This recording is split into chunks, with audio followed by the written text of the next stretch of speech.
Hey everyone, Heero here, and today we're gonna look at Remielle, a Void Hunter that supports the party by refringing anomalies while dealing good damage through off-field attacks and Luminizes. I'll be discussing her kit, builds, engines, and possible themes.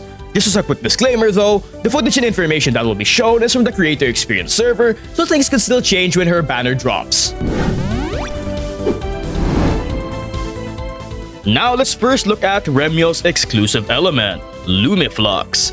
And unlike other Void Hunter elements, Lumiflux is the most unique, especially in terms of mechanics. First of all, when a Lumiflux agent is put onto the team, they undergo something called Attribute Flux, which is based on the element of the agent in the slot after them.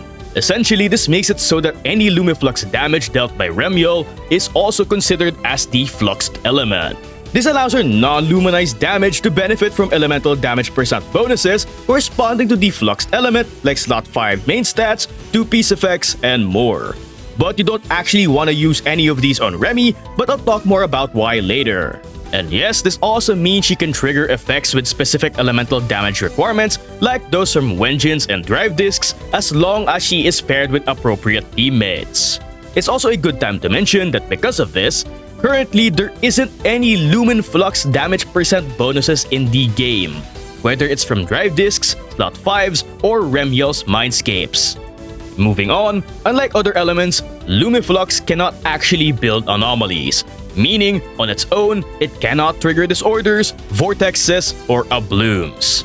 But instead, it has its own Lumiflux build-up counter, with it having a max of 4 stacks. And the only way to stack and inflict Lumiflux is through character abilities, which you'll see later when we get to Remielle's kit. Now, if you trigger any elemental anomaly when you have at least one Lumiflux on the enemy, one Lumiflux stack gets consumed to trigger the refringe effect, which causes the anomaly state to be refringed, allowing it to deal more damage. More specifically, it deals about 20% more damage compared to normal anomalies, as seen with the example on screen, with Refringed Assault dealing significantly more damage than regular Assault. However, the refringe coefficient of the Lumiflux agent does also increase this 20% buff, which in Remielle's case is based on her AP stat. Now, it is very important to note that refringed anomalies are treated like normal anomalies. And just like any other anomaly damage, refringed anomaly damage does snapshot, meaning its increased damage does affect and increase disorder, abloom, and vortex damage, which of course is pretty neat. On that note, that's about it for the Lumiflux element. So now, we can talk about Remielle's kit. Let's first start with her special resource called Floating Radiance, which has a max of 120 points and it's mainly gained through her basic attacks, with her held basic and regular basic generating a good amount of floating radiance, but it is worth noting her regular basic attack also inflicts 1 stack of Lumiflux. But moving on to her EX special, aside from dealing a huge AoE, it also applies 2 Lumiflux stacks on all enemies hit. It also has the effect of giving Remielle 60 energy at the start of combat, which is pretty neat. However, more importantly, if you hold the special button when you have a maxed out floating radiance bar after an EX special or special, it allows Remielle to enter stance shift, causing her to pose for some reason. But during stance shift, if you don't do anything, Remielle just does a downwards attack. But please don't do that, because instead, you want to switch characters, which allows Remielle to enter the phase flow state. Now during this state, despite being the inactive character, Remielle will continue to attack enemies while applying Lumiflux stacks with some of her attacks. This continues for as long as she has floating radiance, and of course, once she runs out, she leaves the phase flow state. But there are a few things to note about this state. First, under normal circumstances, you cannot switch into Remielle while she's in this state. And the only way to switch into her while she's on this mode is by using a chain attack or a special assist, but we'll get to that later. Second, whenever Remi enters the state, she gives the party an 18% damage buff for a refreshable 60-second duration, so it is pretty much permanent. And finally, you can also enter the state by hitting a stunned enemy with an EX special or special and switching mid-attack while she has 120 floating radiance points. But now we can talk about Voidflares, which are indicated by the 3 dots under Remi's bar. Each Void Flare snapshots an instance of refringed anomaly damage like burn or assault. And she can store up to 3 Void Flares, or more specifically, 3 of the most recent refringed anomaly damage instances. Remielle then uses these snapshots to calculate the damage of Luminize, which is triggered by her ult, entry assist, and 2 enhanced health basics. However, this anomaly damage snapshot mechanic isn't as straightforward as it seems, so there are a few things to note. First, instead of recording the full raw damage of the anomaly that you usually see on screen, it snapshots it based on something called anomaly effect strength, which only factors in the attack, pen, AP, elemental damage percent, and generic damage bonuses of the units that participated in triggering the anomaly, not Remielle's. Meaning, Luminize scales mostly from the stats of the unit that triggered the recorded anomaly damage. This is why you don't want to use an elemental slot 5 on Remi, since it does not actually affect the damage of Luminize. However, since Luminize is considered as Remi's anomaly damage, it uses her own anomaly damage percent bonuses for damage calculation instead of the one from the unit that triggered the recorded anomaly. So the only factors specific to Remi that Luminize uses for damage calculation are her anomaly damage percent bonuses and the Luminize multipliers from her abilities. It's also worth noting that super specific anomaly damage percent bonuses like corruption damage percent are not factored in when her Void Flares record the damage, so it does not affect Luminize damage. And any anomaly crit mechanic like Jane's assault crits or MIyabi's frost burn breaks being able to crit do not affect Luminize damage. So the only factors specific to Remi that Luminize uses for damage calculation are her anomaly damage percent bonuses and the Luminize multipliers from her abilities. And finally, each ability has its own respective Luminize damage multiplier that it uses alongside Void Flare's stored damage to calculate for the damage of Luminize. And each multiplier increases by 0.2 per each point of AP Remielle has. But on that note, let's talk about those abilities, starting with her special assist, Flower, and Feather Dance. The only way to activate this skill is by switching into Remielle if she has triggered at least 3 refringes during the phase flow state, or if she has at least 1 Void Flare the moment she exits the phase flow state by running out of floating Radiance. This essentially has her trigger a special assist that not only has a cool animation, it also deals a huge AoE that triggers an instance of Luminize damage on all enemies that were hit. Now, there are 3 things to note about this skill. First, if it hits a stunned enemy, it extends the stun duration by 3 seconds, which of course is neat since her animations are super long. Second, it normally consumes 30 floating Radiance upon activation. However, if Remi has 90 or lower points, it doesn't consume any floating Radiance. Third, if you actually chain attack into Remi and her special assist is available, it actually overrides the chain attack to trigger her special assist instead, which of course is neat for damage and applying her stun duration extension. And finally, this assist skill allows her to enter the luminous reflection state, which just upgrades her enhanced health basic. But speaking of which, she has 2 enhanced health basics. Her first one is Rainbow's End, which deals an AoE that regens lots of floating Radiance while triggering Luminize at the end. Now, it is important to mention that this is the weaker version of her enhanced health basic. And from experience at M0, with how you generally play Remi, you will rarely use this skill. But moving on to her Fleeting Grace, which is the stronger enhanced health basic that deals literally double the Luminize damage while also regenning tons of floating Radiance. You can only trigger this skill when Remi is in the luminous reflection state, which again from personal experience is something you'll do through natural gameplay with Remi. But it is important to note that both of her enhanced health basics and phase flow state consume all Void Flares upon activation, so make sure to use her special assist and ultimate before using them. But speaking of her ult, it is your fairly standard ult that deals high AoE damage. However, it is worth to mention that this attack has the highest Luminize damage multiplier out of all her abilities, but not by much. As for her chain attack, it does 2 neat things. First, it applies 2 Lumiflux stacks on the enemy, which is pretty useful if you don't have much stacks by the time of a stun. And second, it also puts Remi in the luminous reflection state, which is neat for maximizing her damage during a stun. Now, her core passive contains her Void Flare mechanics, which we already discussed. But aside from this, it also determines her refringe coefficient based on 0.02% of her total AP.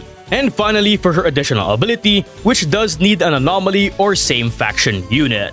And if there are 3 Anomaly characters in the team, she gains a free 10% for her refringe coefficient. First of all, it gives a party-wide attack buff based on a percentage of Remi's initial attack. And this percentage is determined by how many Anomaly units there are in the team. And since the max attack you can get from this is 1,600, Remi needs 4,000 attack out of battle to max out the buff on a team with 3 Anomaly units. Now, aside from this, her attacks also gain a daze buff while she's in the phase flow state based on the number of Anomaly units. Her additional ability also inflicts the prismatic debuff whenever Remi inflicts a Lumiflux stack on the enemy. This essentially just increases your party members' Anomaly buildup rate by 15% when attacking enemies with the debuff. Just note, prismatic does disappear once the enemy loses all Lumiflux stacks, but the Anomaly buildup buff does stay for 8 seconds. As for her talent prio, her basic, ult, assist, and core does need to be leveled with equal priority since her Luminize's damage depends heavily on these abilities' level. After which you can level up her specials to upgrade her party-wide damage buff. Then you can just ignore her dodge since you'll almost never get the chance to use them. But with her kit out of the way, let's talk about her Mindscapes. Her M1 gives her 3 special Voidflares at the start of combat, while allowing her Luminize damage to ignore a whopping 50% of the target's all attribute res. Aside from this, it also gives her 200 decibels after activating her special assist, but this effect does have a cooldown of 18 seconds. And finally, it enables her phase flow state to give a 10% Anomaly damage buff, which of course is on top of the 18% universal damage buff it already gives pre-M1. As for her M2, it increases her refringe coefficient by 20%, while allowing the Anomaly damage of the team to ignore 15% of the enemy's defense as long as the enemy has the Prismatic debuff. And just like Prismatic's Anomaly buildup buff, it also lasts for 8 seconds once Prismatic expires. Aside from this, her M2 also increases her Lumiflux stack application frequency during her phase flow state. While her M4, it increases the damage multiplier of Remi's Luminizes by 12%. Aside from this, it also gives her 3 special Void Flares at the start of combat, and once these Void Flares are consumed, she gains the max number of Void Flares again. But just note, this effect is removed after triggering once or once she enters the phase flow state. And finally, her M6, it enables her 2 enhanced health basics to trigger Luminize twice per each activation. But aside from this, it also enables her basic attack 4 to generate 3 special Void Flares. And any special Void Flares gained this way deal damage equal to 25% of the special Void Flares gained at the start of combat. And with her Mindscapes out of the way, let's talk about her possible vengeance. Her signature gives 36% attack with its main stat and 96 Anomaly proficiency just by equipping it. Aside from this, when Remi triggers Refringe, she gains a 20% Anomaly damage buff while the entire party gets a 30% damage buff. This buff lasts for a refreshable 30-second duration, but with how often Remi triggers Refringe, it will pretty much last the whole battle. Now overall, this is a pretty simple engine that gives Remi all the stats she wants while also providing a huge damage buff to her and the party. But sadly, due to how Remi's kit works, she doesn't actually have too much good alternatives that come close to her signature. Time Weaver is a pretty decent alternative, because not only does it give attack with its main stat, Remi can also get its 75 AP buff since it only requires her EX specials or specials to hit an enemy afflicted with an anomaly. So essentially, this is just a good stat stick that gives all the stats Remi wants. And it's also worth noting that you can now also lose the 50-50 to this engine, so not only is it more accessible, but you can also get refinements for it a bit easier. But of course, it's worth noting that its Electric Anomaly buildup buff and Disorder buffs are useless for Remi. As for other S-rank engines, Well, they're really only either attack or AP statistics, and none of them can give her both since Remielle can't activate their passives. So sadly, they're not really better than Time Weaver or even Weeping Gemini. So I can only really recommend the ones with an attack main stat to help with her passives requirement to make her easier to build. As for A-rank alternatives, I recommend just using Weeping Gemini since it's the only A-rank Wenjin that gives her both AP and out-of-battle attack, though its only real downside is that it's stuck with an A-rank slow base attack. However, if you're not going for her signature, I would just recommend using this since not only is it free, but it also gives the most amount of AP compared to other attack Wenjins. But with possible Wenjins out of the way, let's talk about drive discs. Her best set is the new Feathered Fate set, with it giving AP with its 2-piece, while its 4-piece gives a 50 AP and 15% damage buff for 15 seconds at the start of combat or when switching into her due to her being a Lumiflux unit. And this buff does remain active even if she's off-field. Now this is pretty much the signature set that was made for her, and it's really the only set I recommend farming for. But since it is new, you can just use a 2-2-2-piece combo of any attack or AP set until you get a serviceable Feathered Fate set. But speaking of which, for the 2-piece set, any AP or attack 2-piece can work, and they are her best options. So just pick whichever one has the best substats or the one with the bonus you need the most. But with their possible drive discs out of the way, let's talk about stats. Now for slot 4, just like every Anomaly unit, AP is the best as usual. While for slot 6, attack is the best option to get to 4k attack to maximize her attack buff. And no, she doesn't really benefit from AM since Lumiflux can't build anomalies. And finally for slot 5, again, attack is best for general use. And just as a reminder, damage percent slot 5s on Remi do not affect her Luminize damage, since her Voidflare mechanic uses the generic and elemental damage percent of other units when calculating Luminize damage. So it is much better to have your damage percent slot 5s on your other Anomaly DPSs. Now for minimum stat recommendations, like I kept yapping about, 4k attack is needed to get her full 1.6k attack buff in a triple Anomaly team. So it is recommended you get as close to 4k attack to make up for the fact that her best teams usually don't contain traditional supports. As for AP, since there isn't really a cap on the amount of refringe coefficient she can get from her total AP, honestly, just get as much as you can on top of getting as close to 4k attack as possible. The more AP she has, the better she and her team performs in terms of damage. As an example, with her signature, I was able to achieve 400 AP in 4k attack with pretty average substat rolls, and that's without an attack 2-piece. But of course, not having her signature or an attack Wenjin does make it a bit more difficult. With her stats out of the way, let's talk about possible teammates. Now Remi is a rather unique unit wherein she fulfills 2.5 roles by herself. She's a sub-DPS that deals good damage through Luminizes. She's also a support that boosts overall team damage through refringe reactions and multiple damage amping buffs. And this is on top of having pretty decent stunning capabilities due to her personal daze buffs during her phase flow state. But with that being said, she is best ran in a triple Anomaly team to get the most benefits out of her kit and to proc refringed buffed anomalies as much as possible. Now let's first look at Velina teams, with the Velina and Remi wheelchair core being one of the best teams in current endgame, being able to carry and enable every Anomaly unit to clear just about any Anomaly content with ease. This is partly due to how strong Velina and Remi is currently due to all the current endgame shilling. And I expect the Remi and Velina core to still perform really well even once all of that is gone, but of course, only time will tell.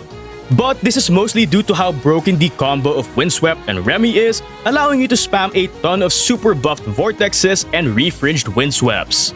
But on that note, you can pretty much use any Anomaly unit with this core duo, and it'll pretty much be able to steamroll any non-wind resistant Anomaly endgame content. With the best units to use for this duo, of course, being Promeia and Aria.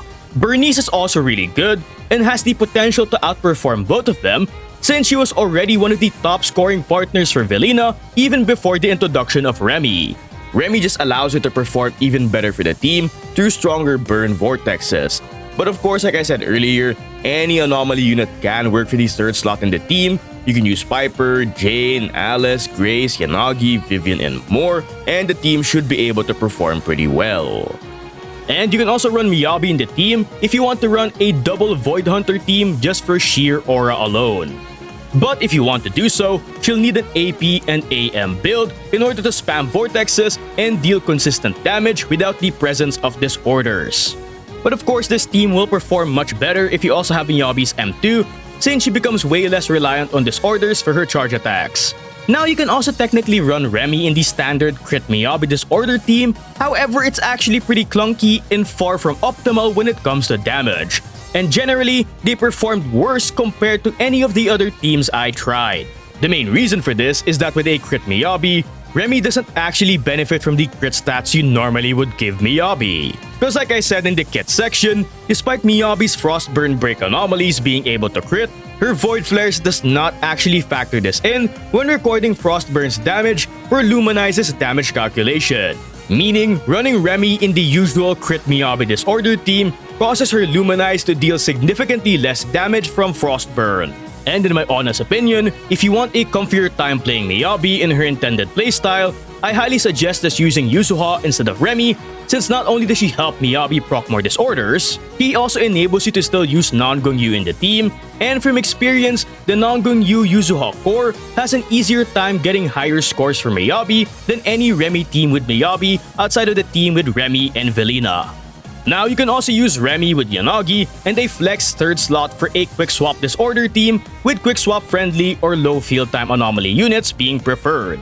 However, from overall experience, this team did perform smoother compared to the teams with MIyabi while not having most of her issues, and generally had an easier time achieving higher scores throughout all my runs.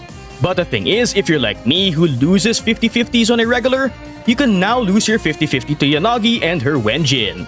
So her vertical investment is now a bit more easily accessible compared to all the other limited anomaly units. It's also worth noting that Velina is also the best third slot unit for the team, and she does turn the comp into a vortex team. So a lot of the damage shifts from disorder to vortexes. However, I won't go over the concept of this team too much, since I already went over how decent the Yanagi and Velina team can perform in the video being recommended to you in the top right of this screen. So if you're curious about it, go check it out. However, as a TLDR, Remi is an upgrade for the Velina variation of this team, and it does perform pretty decently. But just make sure that Yanagi is built so that you can build anomalies as fast as possible to spam vortexes. But speaking of which, you can also use Remi with the 3 physical DPSs, Jane, Alice, and Piper, and from experience, they also perform pretty well. Now, the best third slot unit for this team is of course Velina, simply due to all these units being able to help Velina trigger a lot of windsweeps and vortexes due to their extremely fast anomaly build-up rates. Plus, Alice's Polarity Assault does bring a neat quality of life feature to the team since it does generate 1 Void Flare for Remi, which could come in handy if you don't have all 3 Void Flares in time for a stun.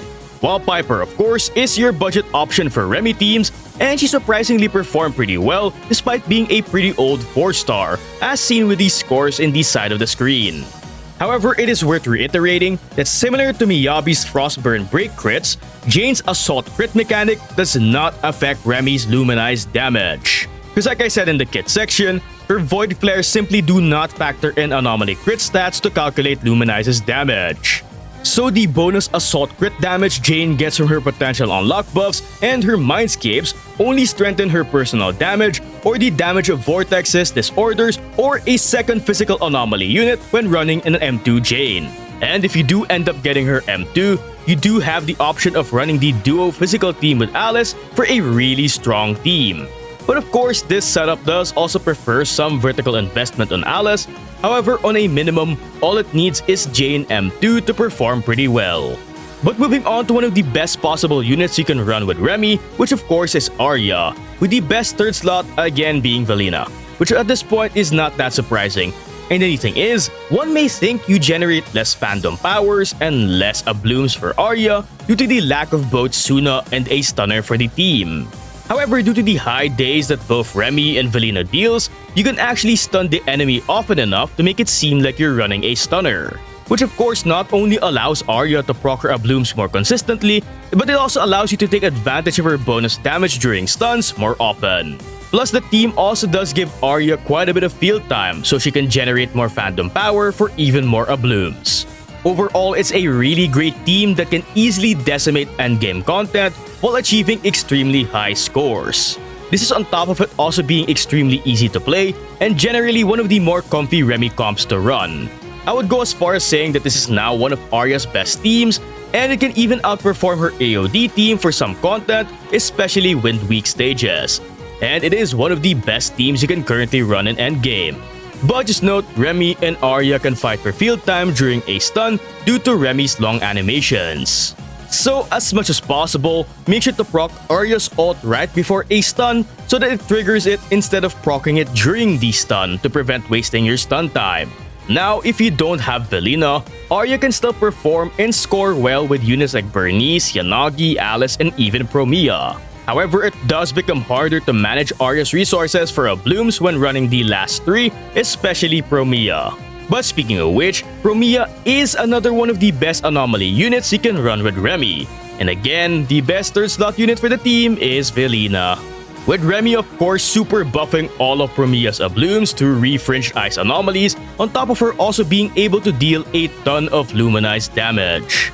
But with Velina, this team is able to battery Promeia through more field time, on top of vortexes and Velina's blooms also generating a ton of corrosive chill for her.